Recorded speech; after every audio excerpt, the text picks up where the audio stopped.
Europe. Europe 1.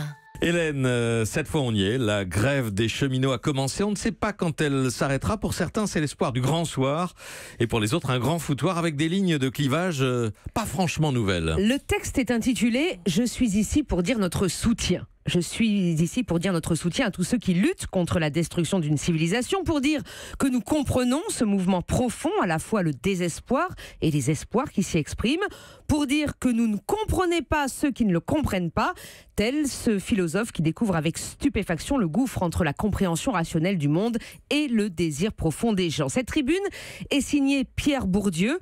Elle reprend l'essentiel d'un discours que le sociologue avait prononcé gare de Lyon devant les cheminots.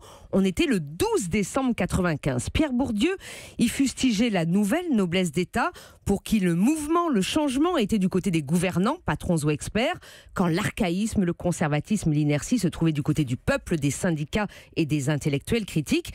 Et le philosophe dénoncé était Paul Ricoeur, qui venait, lui, de signer dans la revue Esprit un texte de soutien aux réformes lancées par Alain Juppé. Pourquoi reparler de ce texte près d'un quart de siècle plus tard ? Eh bien parce qu'en 1995, la réforme Juppé, retraite, assurance maladie et statut des cheminots, fut un moment de fracture pour la gauche française et pour ses intellectuels. Où se situer ?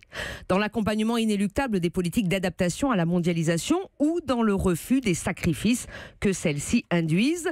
Néolibéralisme contre attachement aux intérêts du peuple, le texte de Bourdieu semble parler d'aujourd'hui.